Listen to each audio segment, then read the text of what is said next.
Hello dear legal friends, कैसे हैं आप सब लोग। आई होप आपका स्टडी बहुत अच्छे से चल रहा होगा। एमपी एडीपीओ की सीरीज़ में अब एक और माइनर एक्ट के बारे में आज हम डिस्कस करने वाले हैं। एससी एसटी एक्ट, जिसको आप नॉर्मली क्या कहते हैं, एससी एसटी एक्ट। इसी एससी एसटी एक्ट के बारे में आज हम चर्चा करेंगे। देखिए यहाँ पे क्या है कि जो एससी एसटी एक्ट है ये 1989 में आया था। अब किसी भी एक्ट के अंदर जाने से पहले आपको ये पता होना चाहिए कि सोर्स ऑफ एक्ट क्या है। हमारा जो संविधान है, कॉन्स्टिट्यूशन ऑफ इंडिया, भी सारे के सारे जितने कानून है सब यहीं से आते हैं। तो जो एससी एसटी एक्ट आया, इसके बारे में हमारे कॉन्स्टिट्यूशन में क्या प्रोविजंस हैं और ऐसा कौन सा आर्टिकल है जिसने इस एक्ट को जन्म दिया, जिसकी वजह से ये एक्ट एग्जिस्टेंस में आया। ठीक है, तो उन सब चीज़ों को आज हम समझेंगे। अगर आप चैनल पर नए हैं और अभी तक आपने चैनल को सब्सक्राइब नहीं किया है तो मेरी आपसे रिक्वेस्ट है कि आप एमके लीगल शिक्षा को सब्सक्राइब जरूर कर लें और साथ ही साथ इस बेल आइकन को प्रेस कर लें, जिससे जो कमिंग वीडियोस के अपडेट्स हैं वो आपसे मिस ना हो और टाइमली आपको मिलते रहें। देखिए, एक सॉफ्टवेयर में आपने टर्म सुनी होगी, फ्रीवेयर। फ्रीवेयर्स ऐसे सॉफ्टवेयर होते हैं जिनको कुछ लोग बना के इंटरनेट पर डाल देते हैं so that public can use without paying anything. Same in the education field, YouTube पे आजकल बहुत अच्छे अच्छे वीडियोस आ रहे हैं। सो आप अपनी प्रिपरेशन को अगर अच्छे से प्लान करेंगे ना तो यूट्यूब पे इतना मटेरियल अवेलेबल है। You need not to go for any coaching if you don't have that much pecuniary status. इनटू से आपके पास अगर उतना पैसा नहीं है, आप क्यों वेस्ट करें अपना पैसा, तो भी आप अच्छे से तैयारी कर सकते हैं। दूसरी चीज़, इस एक्ट को शुरू करने से पहले मैं एक आपके साथ और कहना चाहता हूँ कि जब मैं इस एक्ट को अपनी रेगुलर क्लास में पढ़ा रहा था तो 2 या 3 स्टूडेंट बड़े एग्रेसिव हो गए थे। आपस में उन लोगों में ना एकदम से बहस शुरू हो गई, एक बोल रहा है सही है गलत है। एक लीगल स्टूडेंट को, एक जुडिशियल एस्पिरेंट को ना हमेशा अनबायस्ड होना चाहिए। You are going to be the judicial officers of this whole Indian system. Third pillar है जुडिशियरी, और वहाँ पे बिल्कुल अनबायस्ड होके जो सही है वो सही है, जो गलत है वो गलत है। बिल्कुल अनबायस्ड होके इन चीज़ों को पढ़ें। कभी भी ना इन चीज़ों के साथ फिर एजुकेशन का फ़ायदा नहीं है अगर आप उस लेवल पे सोचते हैं तो। चलिए स्टार्ट करते हैं। एससी एसटी एक्ट के आने के पीछे सबसे बड़ा रीज़न पहले हम जाते हैं इसकी कॉन्स्टिट्यूशन ऑफ इंडिया में। भारतीय संविधान में एक आर्टिकल आता है, आर्टिकल 17, जो किस चीज़ की बात करता है, अनटचेबिलिटी की बात करता है। अच्छा, आपको एक चीज़ और बता दूं मैं कि कॉन्स्टिट्यूशन ऑफ इंडिया में मात्र 2 ऐसे फंडामेंटल राइट हैं जो आपके एक अपराध के बारे में बात करते हैं, जो एक ऑफेंस बताते हैं उस चीज़ को, 17 और 23, ह्यूमन ट्रैफिकिंग वाला। साथ ही साथ जब आप आर्टिकल 15 पे जाते हैं तो वो भी कहता है प्रोहिबिशन, जो डिस्क्रिमिनेशन के बारे में, on the religion, race, caste, इन सब चीज़ों की। तो fundamental rights, right of equality, ये सारे के सारे आपको इस तरह की चीज़ें प्रोवाइड कराते हैं। लेकिन जो एससी एसटी एक्ट का मेन सोर्स है वो आपका आर्टिकल 17 है। अब ये एक्ट क्या हुआ कि 11 सितंबर को 1989 में 11 सितंबर 1989 11 सितंबर 1989 को इसको राष्ट्रपति ने अपने हस्ताक्षर करके इनेक्ट कर दिया। बिल को एक्ट में कन्वर्ट कर दिया गया। देखिए, ये जो एक्ट है आपका, इसको कब इनेक्टमेंट मिला, तो डेट ऑफ इनेक्टमेंट, पहला एमसीक्यू। अब लागू किस दिन से हुआ, तो 30 जनवरी 1990 इसका इन्फोर्समेंट डेट है। क्या है, इन्फोर्समेंट डेट। यहां तक आपको किसी को कोई डाउट? फिर आपसे पूछ लिया जाता है कि एक्ट नंबर कौन सा है। बिल्कुल मैं आपकी एग्जाम पॉइंट ऑफ व्यू से आपको चीज़ें बताऊंगा, एक्ट को कॉन्सेप्चुअली भी समझेंगे, लेकिन इतने एमसीक्यू बन सकते हैं ना, हम साथ साथ वो भी करेंगे। ठीक है, आप ऐसे मार्किंग कर सकते हैं एमसीक्यूज़ की, अपने नोट्स में ऐसे मार्किंग कर लीजिए कहाँ कहाँ से एमसीक्यू बनता है आपका। एक्ट नंबर ये है 33 ऑफ 1989। 3 3 जा 9, 3 3 जा 9। देखिए, टेबल जो आपने पढ़ी थी वो भी आपको यहाँ पे काम आ गई। टेबल भी आपके काम आई कि नहीं आई? फिर इसके अंदर 2015 में एक अमेंडमेंट की गई, 2015 में इसमें एक अमेंडमेंट हुआ। अब इस अमेंडमेंट के बाद मैं एक केस आपके साथ डिस्कस करूंगा जब हम डिटेल में जाएंगे। महाराष्ट्र का एक केस आया सुप्रीम कोर्ट के पास। एक टीचर थे महाराष्ट्र में और उन टीचर के ऊपर ये आरोप लगा SC/ST एक्ट का। अब वो चले गए सुप्रीम कोर्ट तक। केस का नाम लिखना चाहे तो लिख लीजिए, बाकी हम इसको डिटेल में डिस्कस करेंगे। Doctor Subhash Kashinath Mahajan versus state of Maharashtra and another's, 2018 supreme court 1498। मैं अभी साइटेशन आपको लिखवाऊंगा पूरा, चिंता न करें, जब हम उस पर आएंगे। तो यहाँ पे सुप्रीम कोर्ट इसमें थोड़े से चेंजेस कर दिए, जैसे कि Arnesh Kumar versus state of Bihar के केस में 498A में जो चेंजेस हुए थे। स्टोरी थोड़ा ध्यान से समझिएगा, ये आपका इंटरेस्ट क्रिएट करेगी इसको पढ़ने में। सुप्रीम कोर्ट ने कहा कि भाई देखो, इसमें ऐसा है कि आपको पहले इंक्वायरी होगी, फिर आप अरेस्ट कर सकते हैं, डायरेक्ट अरेस्ट नहीं होगा। दूसरा क्या है कि एंटीसिपेटरी बेल, यानी कि when there is apprehension of arrest in any case under section 438 of CRPC you can ask for the anticipatory bail. लेकिन SC/ST एक्ट में वो एंटीसिपेटरी बेल आपको नहीं मिल सकती। तो सुप्रीम कोर्ट ने कहा कि कुछ कंडीशन अप्लाई करने के बाद हम दे सकते हैं बेल। यानी कि अप्रैल 2018 में पूरे इंडिया के अंदर प्रोटेस्ट स्टार्ट हो जाता है, बहुत सारी पब्लिक प्रॉपर्टी तोड़ दी जाती है। उसके बाद गवर्नमेंट फिर क्या करती है कि इसके अंदर एक अमेंडमेंट लेकर आती है 2018 में, और 2018 में सेक्शन 18A, 2018 में सेक्शन 18A लेकर आता है कि कोई इंक्वायरी नहीं होगी, यानी सुप्रीम कोर्ट के डिसीजन को पलट दिया जाता है। ठीक है, और फिर से इस एक्ट में आपका सिलेबस थोड़ा बढ़ जाता है, आपको चीज़ें और पढ़नी पड़ेंगी अमेंडमेंट। तो ठीक है, हम 2015 का अमेंडमेंट देखेंगे, 2018 का अमेंडमेंट देखेंगे, और इस एक्ट को जो 1989 में बना था वो देखेंगे। ठीक है, तो आपको याद क्या रखना है? इनेक्टमेंट डेट, इन्फोर्समेंट डेट, और कब कभी अमेंड हुआ था। आप बहुत अच्छे से इसको हम पढ़ेंगे, चिंता मत कीजिए।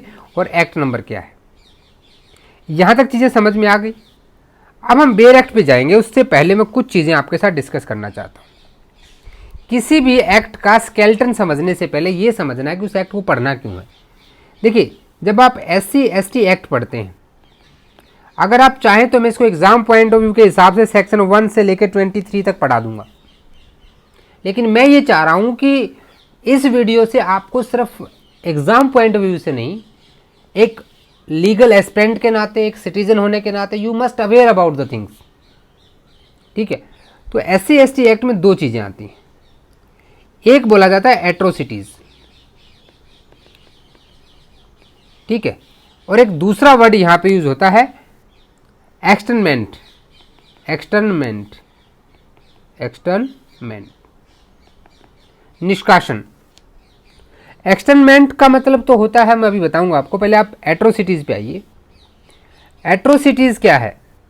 एट्रोसिटीज़ का मतलब है किसी के ऊपर अत्याचार करना। इसका अगर आप डिक्शनरी मीनिंग देखने जाएंगे तो किसी के ऊपर इस तरह का व्यवहार करना जो उसको फिजिकल इंजरी पहुंचाए, मेंटल इंजरी पहुंचाए, यानी किसी के साथ अत्याचारिक व्यवहार आपका ऑफेंस ऑफ एट्रोसिटीज़ कहलाता है। तो हम इससे डील करेंगे।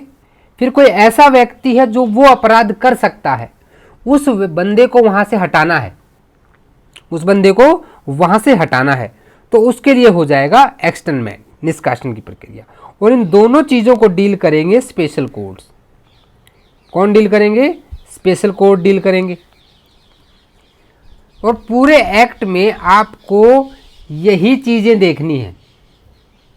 इसके अलावा आपको विटनेस के राइट और वो सब जो अमेंडमेंट में डाले गए थे, विक्टिम्स के और विटनेसेस के राइट्स, उनके बारे में चर्चा करेंगे हम।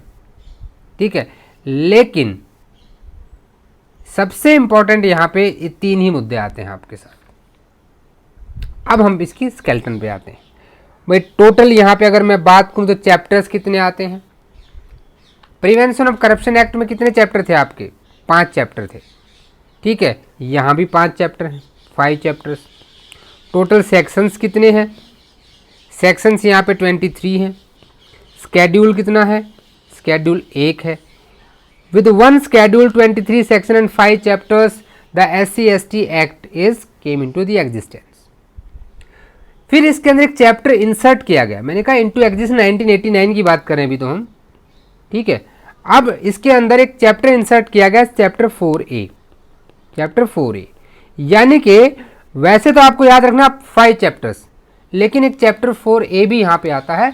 तो टोटली फिजिकल अगर हम देखेंगे तो 4-5-6 चैप्टर हो जाएंगे। ठीक है, अगर इसकी आप बहुत डिटेल चर्चा चाहते हैं तो इसके साथ में आपको SC/ST रूल्स भी पढ़ने होते हैं 1995 के। और अगर आप MP में जाएंगे तो MP में इसके लिए अलग से MP स्टेट के भी रूल्स बने हुए हैं, लेकिन अभी हम सिर्फ अपने एक्ट पे कन्फाइन रहते हैं। सबसे पहले बात कर लेते हैं तो SC/ST एक्ट के अंदर एक्ट नंबर 33 ऑफ 89। ठीक है, यहाँ पे सबसे पहली चीज़ आती है first chapter preliminary, short title extent और डेफिनेशंस। डेफिनेशन यहाँ काफ़ी लंबी चौड़ी मिलेंगी आपको, काफ़ी लंबी चौड़ी डेफिनेशन है, और वहाँ से MCQs आते हैं नो डाउट। तो उनको हम जब डेफिनेशन डील करेंगे तो बहुत एक अच्छे से वे में, ट्रिकी वे में याद करेंगे, जिससे कि आपको चीज़ें याद रहें। मैं छोटी छोटी ट्रिक्स बताऊंगा जिससे आप वीडियो को जब देख कर ख़त्म करेंगे तब तक ही आपको अच्छे से याद हो जाएंगे, फिर आप भूलेंगे नहीं। फिर आता है ऑफेंस ऑफ एट्रोसिटीज़। हमने जैसा कि बात किया भाई, किसी के ऊपर अत्याचार के जो हैं तो उसके लिए क्या पनिशमेंट हो। सबसे इंपॉर्टेंट सेक्शन इसमें अगर कोई है तो सेक्शन 3 है। ये आता है आपका 3 से लेकर 9 तक। अब बहुत लॉजिकल लगाया गया है कि भाई क्या क्या पनिशमेंट मिलेंगी, कौन सा एक्ट करोगे, कौन से एक्ट होंगे एट्रोसिटी। सबसे पहले ऑफेंस बताए गए हैं कि ऑफेंस कौन से होंगे, फिर सज़ा क्या मिलेगी। कोई पब्लिक सर्वेंट अगर भी ड्यूटी नहीं करता है इस केस के एक्ट के संबंध में तो क्या होगा। इनहेंस पनिशमेंट, सेकेंड टाइम भी अपराध कर दिया मतलब आप सुधरने वाले ही नहीं हो तो क्या करेंगे। ठीक है, अब IPC यहाँ किस तरह से लागू होगी, फॉरफीचर ऑफ प्रॉपर्टी कैसे होगा, प्रिजम्पशन क्या लेंगे हम, self presume, may presume, conclusive proof, presumption of law, presumption of fact, rebuttable, rebuttable, ये टोटल प्रिजम्पशन का आपका कॉन्सेप्ट है। अब समझेंगे इसको बेसिक चीज़ पे यहाँ पे। और पावर का कन्फर्मेंट कैसे होगा, क्या सेक्शन 32 ऑफ CRPC की तरह होगा, ये सारी चीज़ें डील करेंगे चैप्टर 2 में। फिर आते हैं चैप्टर 3। चैप्टर 3 बात करता है एक्सटेनमेंट की, यानी कि निष्कासन की। कोई ऐसा पर्सन है जो ऐसा अपराध कर सकता है, उसका रिमूवल कैसे होगा, क्या प्रोसीजर फॉलो करेंगे। अगर भाई वो आ जाता है तो क्या करेंगे, आपने तो भेज दिया बिना बताए आ गया तो क्या पुलिस को बुला के उसको पकड़ के फिर बाहर निकाल देंगे। ये सारी चीज़ें हम यहाँ डील करेंगे। अब इन चीज़ों को डील करेगा कौन, तो भैया उसके लिए स्पेशल कोर्ट। अब स्पेशल कोर्ट और एक्सक्लूसिव स्पेशल कोर्ट में क्या डिफरेंस है, कौन इनको इस्टेब्लिश करेगा, इस्टेब्लिश बाय हुम, ये पता होना चाहिए। कौन यहाँ पे जो है आपका जज कौन बनेगा, who can be appointed as a special जज, अपील कहाँ पे होंगी, स्पेशल पब्लिक प्रोसिक्यूटर और एक्सक्लूसिव पब्लिक प्रोसिक्यूटर में क्या डिफरेंस होगा। ये सारी की सारी चीज़ें अध्याय 4 में हम डील करेंगे। फिर यहाँ पे इंसर्ट कर दिया गया चैप्टर 4A। अब चैप्टर 4A किस चीज़ से डील करता है, चैप्टर 4A आता है right of victims and witnesses. Victim और विटनेस के जो है अधिकारों की यहाँ बात की गई है। ये चैप्टर पहले नहीं था। ठीक है, इसको कब डाला गया यहाँ पे, तो 2015 की जो अमेंडमेंट हुई ना, 2015 की अमेंडमेंट, तब यहाँ पे डाला गया था।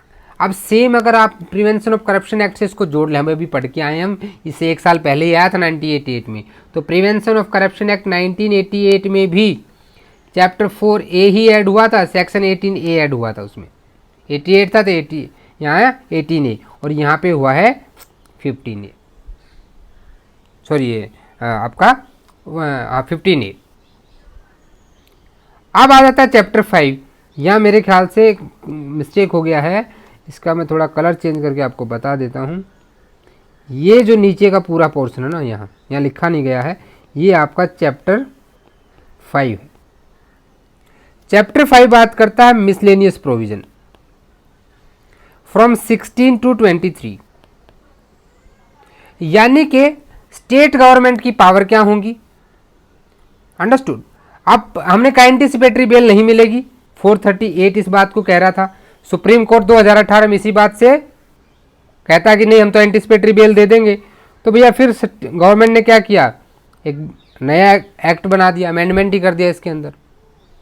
ठीक है, एडमोनिशन नहीं हो सकता, किसी को आप ऐसे नहीं छोड़ सकते, इसका एक ओवर राइडिंग इफेक्ट होता है। ये आपको बहुत ना इंटरेस्टिंग चीज़ें मिलेंगी, ये सबसे इंटरेस्टिंग पार्ट लगता है मुझे इसका।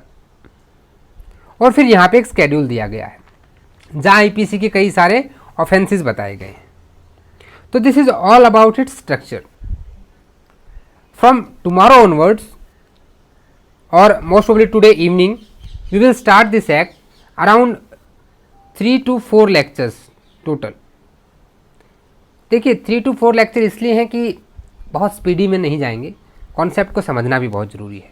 आप इस बात को समझिए, आप बहुत फास्ट चीज़ों को देखते हैं, जल्दी भूल जाते हैं। जितना स्लो लॉ को पढ़ेंगे उतना ज़्यादा लंबे समय तक आपके माइंड में रहेगा। तो कल से हम इस एक्ट को स्टार्ट कर देंगे। अगर आपको वीडियो सही में अच्छा लगा है तो मेरी आपसे रिक्वेस्ट है कि इसे एक लाइक ज़रूर कर दें। यार एक लाइक प्रेस करने में क्या जाता है, जितने व्यू हैं कम से कम उतने तो लाइक होने चाहिए।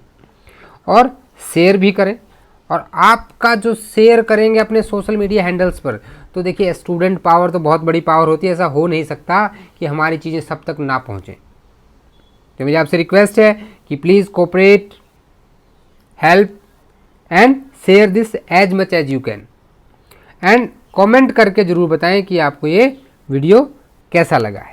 मिलते हैं नेक्स्ट वीडियो में, तब तक के लिए जय हिंद, जय भारत।